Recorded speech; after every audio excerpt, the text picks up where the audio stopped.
無料空所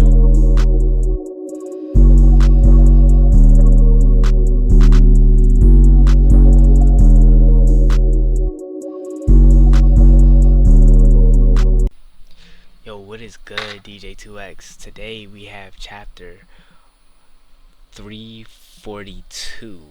Chapter 342 was a jam-packed chapter. So we pick up with Beyond being captured. And he basically says, hey, I'm gonna be out soon. Hear me out. And basically he says, yo, you don't gotta report to him. You don't have to report to V5 for 5 minutes. Just give me some time. I'm gonna explain everything. So Cheeto agrees only on the condition that they are able to record the conversation, and he has no problem with them recording the conversation because he has no way of publicizing it because he's obviously in jail. We then cut into a V5 meeting, and as a V5 meeting, they discuss their plans on how to take care of the Kakin Empire and take care of Beyond. Their plan is to accept the Kakin Empire into the V5 and create the V6. With the V6, they'll allow the Kakin Empire and the Kakin King to take a hold of all of the glory that it is from exploring the new world. And instead of taking civilians into the new world, they're going to drop the civilians off on an island in one of the midpoints, right? One of the safer islands out in the distance. And then they'll live out their lives, decent lives there. While Beyond and whoever Beyond's going with, whoever actually is exploring, is going to take the ship back to the actual Dark Continent and explore that. And they just will let Beyond die or fail however he pleases. But their main priority is to keep the civilians safe. So their plan is to create the V6, make sure the civilians are safe, and basically banish Beyond into the Dark Continent.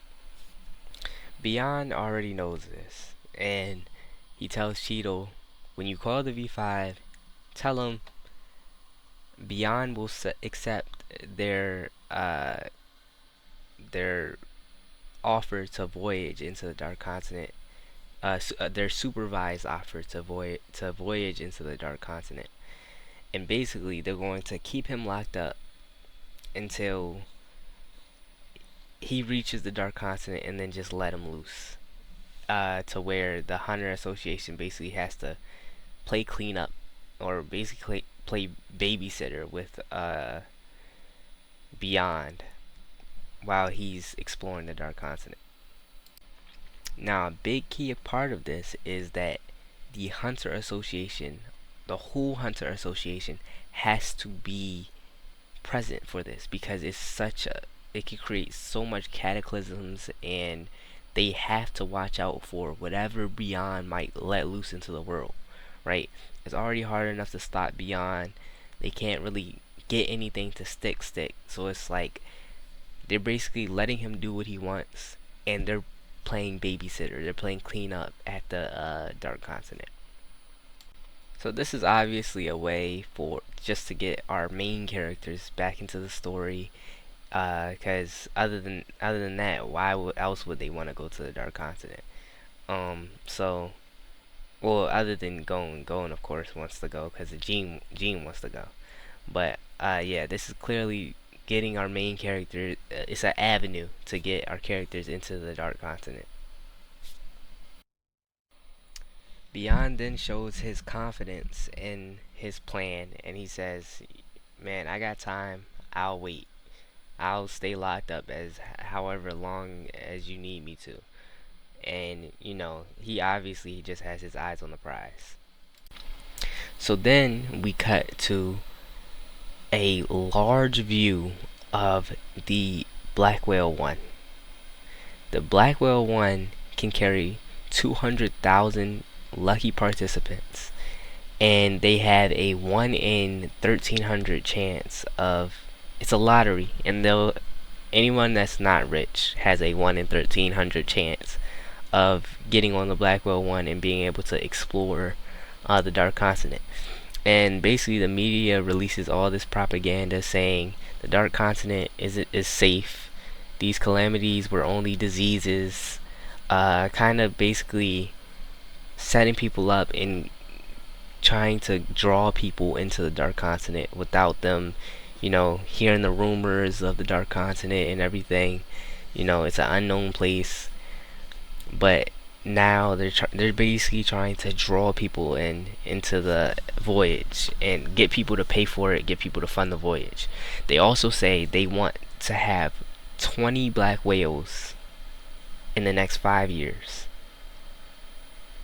putting over 100 million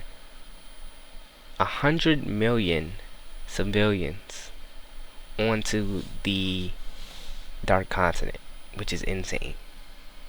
So to my surprise, we then have a cut to Gene walking into this bar where Pierston is planning his voyage to the Dark Continent. And this girl says the Dark Continent is where dreams are made. And Gene basically presses him. He presses Pierston. He says, yo, put me on this mission with you.